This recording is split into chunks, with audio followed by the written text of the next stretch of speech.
Diz assim a palavra de Deus: então o anjo do Senhor lhe apareceu e lhe disse: o Senhor é contigo, varão valoroso. Mas Gideão lhe respondeu: ai, Senhor meu, se o Senhor é conosco, porque tudo isso nos sobreveio, e que é feito de todas as suas maravilhas que nossos pais nos contaram, dizendo: não nos fez o Senhor subir do Egito, porém agora o Senhor nos desamparou e nos deu na mão dos midianitas. Então o Senhor olhou para ele e disse: vai nesta tua força e livrarás a Israel da mão dos midianitas, porventura não te enviei eu?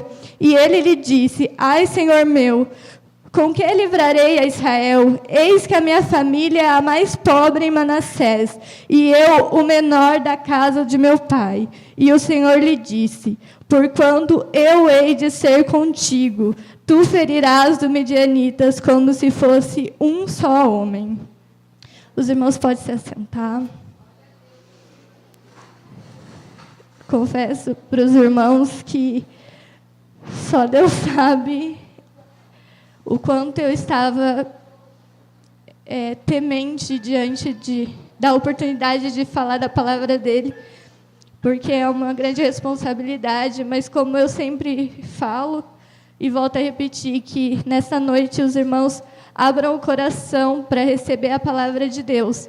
Não porque sou eu, até porque eu não tenho nada para oferecer, eu sou a menor e a mais falha, mas porque o Senhor é bom e a palavra dele é poderosa. A palavra dele vai na divisão da alma e do espírito, entre juntas e medula, e transforma o homem.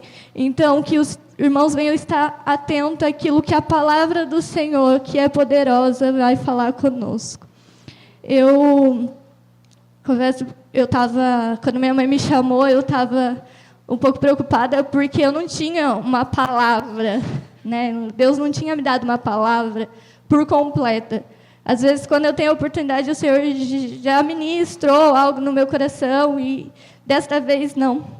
Na verdade, essa palavra se iniciou um pouco antes.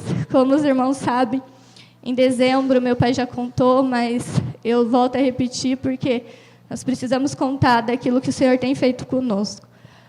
Em dezembro, a gente foi para o litoral, os irmãos sabem, a gente tirou uns dias de férias. E aí, no dia 22 de dezembro, eu e mais alguns primos, minha irmã, meu cunhado, eu e mais 4 primos, nós fomos para a praia. Nós vamos sempre para o litoral, mas essa praia especificamente a gente não conhecia. E nós fomos, estava lá brincando, e a minha prima, ela percebeu que o mar estava um pouco mais agitado e pediu para sair. O marido dela ajudou ela a sair do mar, porque o mar estava realmente puxando, mas a gente não se apercebeu.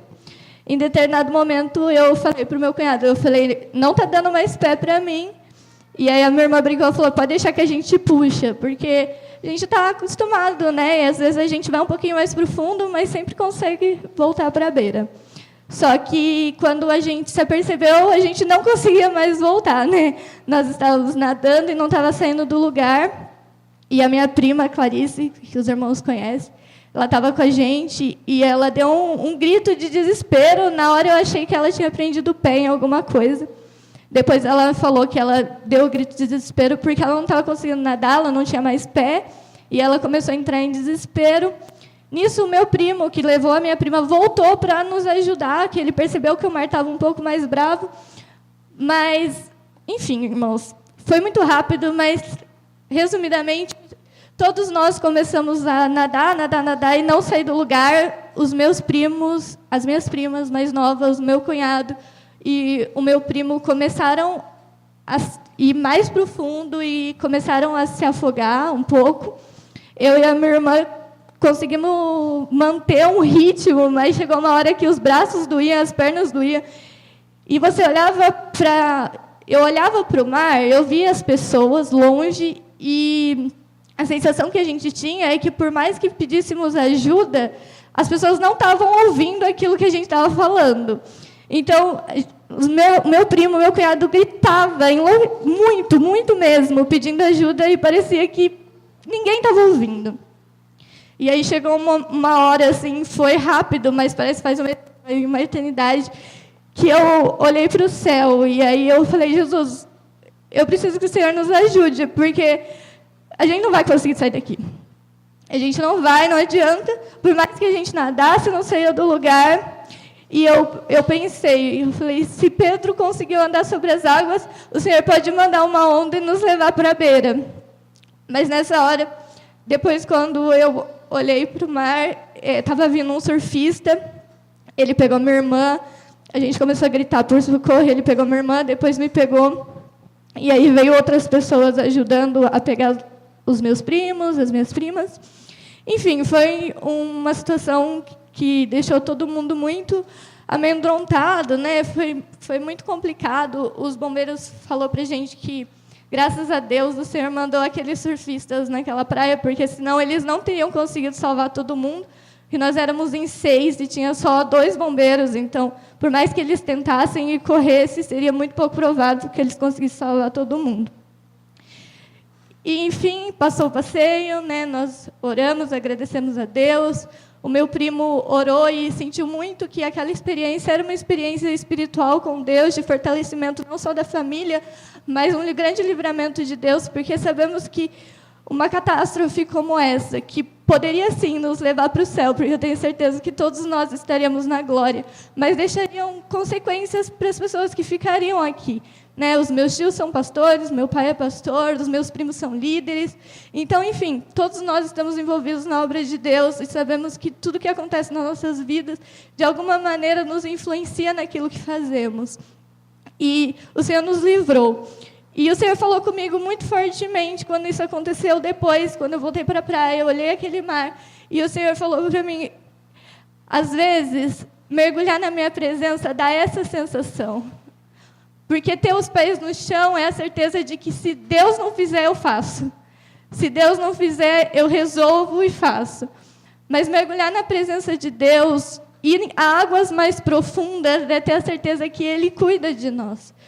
E em meio ao temporal, em meio ao mar bravo, em meio a uma situação que nós não temos saída, que nós não conseguimos fazer nada, só existe uma opção, que é mergulhar na presença de Deus. Que é conhecer Ele com mais profundidade, que é conhecer Ele com mais afinco, de realmente ter vontade, ansiar, de viver não só no natural, mas de viver aquilo que é sobrenatural e é aquilo que o Senhor tem para nós. O Senhor sonhou sonhos grandes para cada um de nós, mas o Senhor precisa que nós demos o primeiro passo, Ele precisa que nós, acima de tudo, ansiemos para viver aquilo que Ele tem para nós. Eu sei que talvez essa não seja a palavra que os nossos corações esperavam, mas eu sei também que quem fala é o Espírito Santo, e se Ele quer falar conosco nesta noite, desta maneira, é porque Ele tem algo para nos ensinar. É porque Ele tem algo para nos levar a fazer algo além do que nós imaginamos. Quando eu li essa palavra de Gideão, talvez ela nem tenha nada em comum com isso que eu estou contando para os irmãos. Mas eu vi aqui uma pessoa, um rapaz, um homem, que não se conformou, mas, acima de tudo, que ansiou e desejou viver aquilo que o Senhor tinha sonhado para ele. Nós vamos lendo o texto, e o texto vai nos contando que, mais uma vez, Israel está passando por dificuldades, mais uma vez, os inimigos estão tentando destruir Israel. E o Senhor, um anjo aparece para Gideão, um anjo aparece para ele e diz que o Senhor é com ele. Gideão, naquele momento, estava trabalhando, e aqui eu entendo a primeira lição desse texto, que é, por mais que você esteja em um lugar, por mais que você esteja trabalhando, por mais que você esteja fazendo a obra de Deus, não se conforme com o lugar que você está. Não acha que você já viveu milagre suficiente, não acha que você já viveu vitórias suficiente, não acha que é porque você está na igreja há determinado tempo, você já conhece o suficiente de Deus. Não.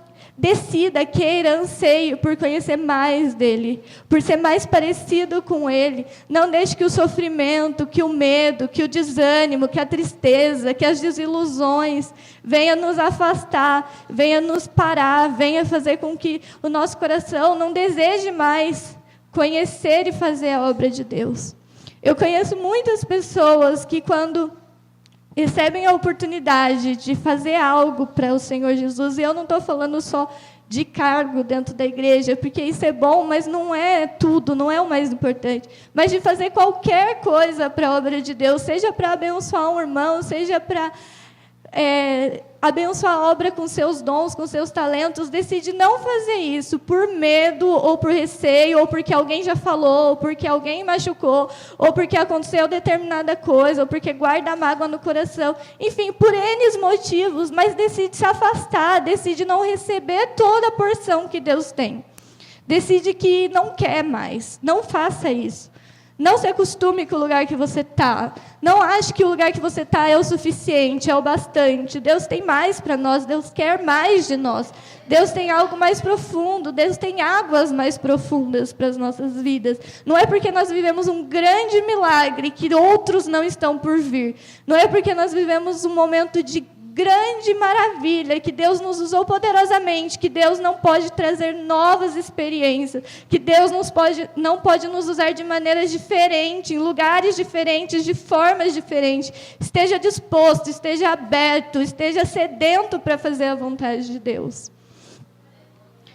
E isso, às vezes, está muito relacionado com o tempo que nós estamos dentro da casa de Deus. O tempo vai passando, nós vamos vendo.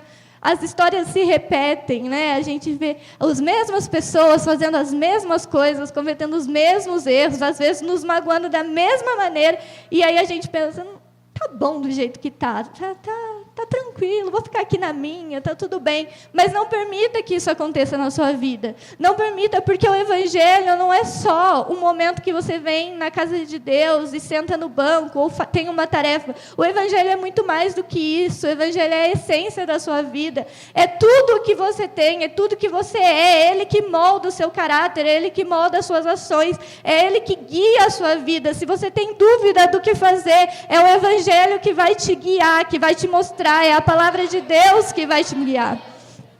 Então, não se acostume. Não ache que o que você tem é o suficiente. Não se acostume do seu filho não estar aqui. Não se acostume da sua família não ser crente. Não se acostume. Deseje, anseie para que Deus faça uma obra completa, para que Deus faça algo maior, para que Deus faça algo melhor, para que Deus faça algo mais profundo na sua vida. O anjo, então, aparece a Gideão. E aqui já começa algo que eu preciso compartilhar com os irmãos. Eu vi um pastor pregando uma vez, e eu acredito, e é pura verdade. Às vezes a gente lê a Bíblia e o anjo apareceu a Gideão, e tipo, o anjo apareceu, como se fosse uma coisa muito simples, como se acontecesse conosco todos os dias. Um dia a gente sai na rua e um anjo aparece para a gente. Não foi assim que aconteceu, né? O anjo apareceu para Gideão, e Gideão toma uma atitude que talvez eu e você não tivesse a coragem. Gideão toma uma atitude diferente do que era esperado por ele. Do que é esperado, né, em uma situação dessa. Gideão, ele dá um grito, eu vou pôr dessa forma, mas entenda, irmãos, que Gideão, ele decide mostrar o quão inconformado ele estava com aquela situação. Ele decide mostrar o quanto ele não estava satisfeito com aquela situação de Israel, o quanto ele não estava satisfeito com aquilo que ele estava vivendo.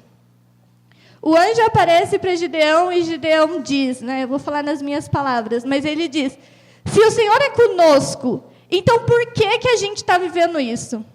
Se o Senhor é conosco, por que as coisas que os nossos pais nos contavam não estão acontecendo? Você consegue imaginar uma coisa dessa? Um anjo aparecendo para você e você virando para o anjo falando, se o Senhor é conosco mesmo, então por que a gente não está vivendo aquilo que o Senhor prometeu? Se o Senhor é conosco, por que aquilo que os nossos pais, que os nossos avós nos contavam não acontece mais? Se o Senhor é conosco, por que nós enfrentamos essa situação? Eu tenho certeza que eu não teria essa coragem, mas Gideão teve. E o Senhor escolheu Gideão justamente porque ele tinha essa coragem, porque ele não se conformava com a situação que ele estava vivendo, mas ele queria, ansiava e desejava que o Senhor fizesse aquilo que ele tinha prometido para aquele povo. Ele ansiava que as coisas que os avós, que os descendentes deles contavam, da época que eles estavam no Egito, e que Deus fez, que Deus mandou as pragas, que Deus libertou, que Deus fez tudo pelo povo, acontecesse de novo. Ele não se conformava. Ele não queria ficar só no superficial, no natural, não. Ele queria algo mais profundo. Ele queria que aquilo que Deus tinha prometido, de fato, voltasse a acontecer. Que aquilo que Deus tinha feito voltasse, de fato, a acontecer novamente. Porque ele sabia que o Deus era o mesmo. Ele sabia que o Deus de Israel era o mesmo. Deus não tinha mudado. Mas o povo tinha abandonado a ele. E ele queria ver aquelas promessas novamente sendo concretizadas. Lá em 2 Crônicas, irmãos, esse é um versículo que eu gosto muito, 16:9 diz assim, porque quanto ao Senhor, seus olhos passam por toda a terra para mostrar-se forte para com aqueles cujo coração é totalmente dele. Deus não vai se mostrar forte para todo mundo, esse versículo é claro, ele diz que vai se mostrar forte para aqueles cujo coração é totalmente dele. Deus passa pela terra procurando quem tem o coração totalmente voltado para mim. Quem tem o coração voltado para as coisas que eu posso fazer. Quem tem o coração ansioso para viver aquilo que eu tenho planejado. Quem tem o coração ansioso para fazer aquilo que eu determinei, aquilo que eu quero. Quem me leva a sério. Quem não acha que eu sou brincadeira, que eu sou passatempo, que eu sou um mero lugar fechado, que eu sou uma mera responsabilidade, mas quem me leva a sério como Deus, porque eu sou o Deus de um povo, e esse povo precisa me ter como Deus. O Senhor olha para nós e busca um coração que, de fato, é totalmente dele. Totalmente é totalmente. Não é 10%, não é 20%, não é um pouquinho, é totalmente dele. E aí, quando ele encontra esse coração que está disposto a fazer, a ser, a agir da maneira que ele quer, ele se mostra forte para essa pessoa. Ele se mostra forte e diz, você confia em mim? Você quer não viver só aquilo que você acha que é importante, mas você quer viver o sobrenatural, o além, o mais profundo. Então, eu vou me mostrar forte para você. Eu vou me mostrar forte em todos os momentos. Eu vou me mostrar forte nas dificuldades. Eu vou me mostrar forte em meio às lutas. Eu vou me mostrar forte para você. Porque você não se contenta simplesmente com o natural, com o inferior, com aquilo que você acha que você tem capacidade. Mas você quer algo profundo. Você quer mergulhar em águas profundas. Você quer ir além, você quer o sobrenatural, você quer algo que não está assim de fácil alcance. Não é fácil alcançar a profundidade das riquezas que nosso Deus tem. Não é fácil, requer de nós um sacrifício, requer de nós uma vontade. Requer que o nosso coração não seja tomado pelas nossas vontades, mas seja entregue totalmente a Ele. E aí ele vai se mostrar forte para nós. E aí, em meio às lutas, a gente vai saber que há um Deus forte que cuida de nós. Porque eu sei que todos nós passamos por lutas. Você passa por luta, eu passo por luta. Todos nós estamos passando por alguma luta nesse momento, porque a vida é assim. O sol nasce para o justo e para o injusto. Todos nós passamos por dificuldades. Mas só nós temos um Deus forte guiando os nossos passos. Só nós temos um Deus que nos conhece, nos sonda e nos mostra o caminho. O conformismo nos limita. Ele nos afasta daquilo que o Senhor sonhou para nós. Não há dúvida que Deus tem um plano e um propósito para a vida de cada um. E que Ele é único. Porque o nosso Deus é criativo, irmãos. Quando eu olho para tudo que Deus fez, eu consigo ver o quanto o Senhor é criativo, poderoso. Ele olha para cada um. Ele, quando criou cada um de nós, pensou, a Sheila eu quero que seja desse jeito. Eu vou pegar o DNA da mãe dela, eu vou pegar o DNA do pai dela e vou fazer a Sheila desta maneira, porque é esta maneira que eu quero que ela seja. O Senhor é um Deus poderoso e criativo. Então, não há dúvida que cada um de nós tem algo a ser feito nesta terra, durante esse período que passamos aqui. E mais ainda, temos uma eternidade com Ele. Não há dúvida que Ele nos planejou e que Ele tem um propósito de eternidade para as nossas vidas. Mas muitos de nós nos conformamos com as coisas naturais, com as coisas dessa terra. Achamos que aquilo que vivemos é o suficiente, quando na verdade não é. Quando na verdade Deus quer coisas que vão refletir e ser importantes no céu. E que Ele quer que nós olhemos a nossa caminhada nessa terra com os olhos do céu, com os olhos da eternidade. Se isso foi importante na eternidade, isso tem importância aqui na terra. Se isso não foi importante na eternidade, isso não tem importância aqui na terra. Nós perdemos muito tempo com coisas que não edificam e não nos fazem estar mais próximos de Deus e nos fazem querer mais a eternidade. O Senhor fez uma promessa a Gideão. Ele diz que ele estaria com Gideão, né? O anjo disse para Gideão que ele estaria com Gideão, que Deus estaria com Gideão e que ele venceria essa guerra. Ele venceria essa dificuldade. E aí eu entendo que Gideão precisou guerrear. Os irmãos conhecem a história, os irmãos sabem. Gideão se colocou de pé, tomou uma decisão e decidiu guerrear pelo povo. Nesta noite, se coloque de pé como guerreiro que você é. Você é guerreiro de Cristo nessa terra. Deus escolheu você, Deus te chamou, Deus te capacitou. E Ele quer que você se coloque de pé e faça aquilo que Ele mandou você fazer. Aquilo que Ele te comissionou a fazer. Aquilo que Ele te chamou para fazer. Nós vivemos tempos de grandes vitórias. Há tempos nas nossas vidas que parece que as coisas fluem. Nós vivemos coisas sobrenaturais. Vivemos coisas assim inacreditáveis. Eu costumo sempre falar da época que nós fizemos capelania, foi uma época preciosa, foi uma época maravilhosa, que Deus nos chamou, Deus abriu as portas, fez grandes coisas, nos edificou, nos transformou, nos moldou, nos colocou de pé. Foi uma época linda, maravilhosa, mas passou, irmãos. Não dá para ficar vivendo de milagre passado. Não é porque Deus fez coisas grandes, lindas e maravilhosas em um tempo, que Ele não tem coisas mais maravilhosas agora.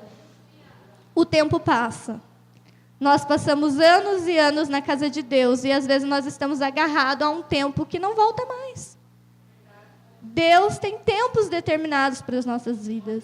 A palavra de Deus é clara, lá em Eclesiastes 3, que há tempo determinado para todas as coisas. E há um tempo de bênção, de alegria, mas às vezes ele passa. E nós precisamos ansiar e desejar por novos milagres, por novas conquistas, por novas experiências com Deus, por momentos únicos e diferentes, porque a nossa caminhada é assim. Porque nós precisamos e devemos desejar viver experiências mais profundas. Há um oceano de Deus. Nós nunca conhecemos Deus o suficiente. Não é porque você conhece Deus um pouquinho assim que Ele se revelou totalmente a você. Deus é um oceano. Ele não dá para se medir. Ele tem coisas muito maiores, que nem chegam ao nosso pensamento, porque nós somos muito limitados para nós, mas nós temos que querer. Nós precisamos desejar e ansiar. Sonhe os sonhos de Deus e você não vai ser frustrado. Sonhe aquilo que o Senhor sonhou para você, que você não vai ficar frustrado. Você pode passar por momentos de frustração, porque nós somos falhas e às vezes nós queremos que as coisas sejam das nossas maneiras. Mas aí você passa por aquele momento de frustração que você pensa, Deus, como assim? Mas passa. E aí você sabe que a vontade de Deus é boa, perfeita e agradável. E o que Ele faz é sempre bom, e o que Ele faz é sempre o suficiente. Aliás, o que Ele faz é mais do que nós merecemos, é mais do que nós precisamos. Sonhe os sonhos de Deus e você vai viver uma vida não sem lutas, não sem dificuldades, mas com uma paz, com uma plenitude que não se compara a nada dessa terra, porque é aquilo que vem do eterno, é aquilo que vem do céu, é aquilo que vem do Pai Celestial, que te formou, que te criou, que te moldou, que te deu experiências e que te deu vida. E aí, eu estou terminando, eu vou falar bem rapidinho, porque a minha irmã já ficou me olhando ali, ó, assim, você fala demais. eu fiquei me perguntando, Senhor, como que a gente faz para ser igual ao Gideão? Como que a gente faz para não ficar no natural? Para não ficar com o pé mergulhado na água só, tipo no tornozelo, e achar que é o suficiente? E aí o Senhor me levou lá em Romanos, capítulo 12. Versículo 1 e 2 diz assim: rogo-vos, pois, irmãos, pela compaixão de Deus, que apresentei o vosso corpo em sacrifício vivo, santo e agradável a Deus, que é o vosso culto racional.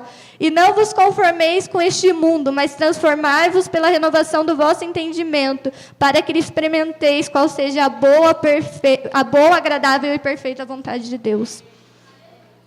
Esse versículo diz para nós não nos conformarmos com esse mundo, mas na minha concepção, quando esse versículo diz isso, não quer dizer só não nos conformarmos com as coisas que estão acontecendo no mundo, mas é não nos conformarmos com aquilo que nós estamos vivendo, nosso tempo, sabe? Não nos conformarmos de achar que esfriamento espiritual está tudo bem, não nos conformarmos de achar que vir na igreja fazer fofoca está tudo bem, não nos conformarmos de achar que brigar com todo mundo está tudo bem, de achar que você é perfeito e que todas as pessoas é falha, está tudo bem. Não é isso, é não nos conformarmos com a maneira que a gente é olhar para nós e ver, Senhor, eu ainda preciso melhorar muito, então eu não vou me conformar em ser como eu sou. Eu não vou me conformar em ver a igreja perecendo e achar que está tudo bem.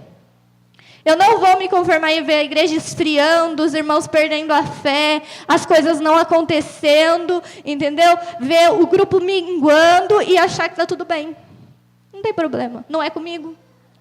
Não nos conformeis com esse mundo, mas transformai-vos com a renovação do vosso entendimento. A transformação começa no nosso entendimento. E como que nós vamos ser transformados? É aqui, irmãos. E sabe como a gente é transformado? Através da leitura da palavra, através de oração, através de ter Deus não só como uma válvula de escape. Ficou ruim, eu vou orar. Não, eu quero ser amiga de Deus, eu quero ser amiga de Jesus. Senhor, eis-me aqui. Orar é difícil, é ruim, às vezes mas eu estou de joelho, eu estou orando, eu estou pedindo, Senhor, eu não sei falar, Senhor, eu não sei o seu agir, mas eu quero, eu anseio, eu preciso ser transformado. Eu preciso que o meu entendimento seja mudado. Eu preciso que eu não tenha mais a mente do mundo, mas que eu tenha a mente baseada na palavra de Deus. E só existe uma maneira de fazer isso, é lendo a palavra de Deus. Não há outra forma. Isso é algo que tem ardido muito no meu coração nos últimos tempos. Eu tenho conversado muito com a minha família sobre isso, porque é algo que o Senhor tem me despertado muito. No começo do ano passado, eu falei, vou ler a Bíblia em um ano. Irmãos, desanimei, li um pouquinho, parava, não rolava para mim. Aí, quando chegou mais ou menos em agosto, eu peguei firme. Vamos lá, vamos ler e tal. Quando chegou em outubro, eu assisti um vídeo de um pastor que ele testemunhou que o filho dele, com 11 anos, já tinha lido a Bíblia inteira 9 vezes. 9 vezes, irmãos. Aí você fala, não, é mentira. Esse jovem é voz nessa geração. Talvez você até escute músicas dele, mas você não sabe isso. E ele testemunhou isso. E eu falei, Jesus, eu tenho mania de ler, eu gosto de ler. Costumo ler 30 livros por ano. E eu falo, Senhor, se eu leio 30 livros por ano, é possível que eu, com 23 anos, nunca tenha lido a Bíblia inteira. Não aceito isso, não quero isso, não. Eu vou ler. Irmãos, desde então, o meu testemunho não é que eu estou lendo a Bíblia inteira, que eu estou quase acabando. Provavelmente, mês que vem eu termino, pela glória de Deus. O testemunho não é esse. O testemunho é que todas as vezes que eu pego a Bíblia e eu começo a ler, não sei se os irmãos já tiveram essa experiência, mas é como se o Espírito Santo estivesse assim, soprando palavras no meu ouvido.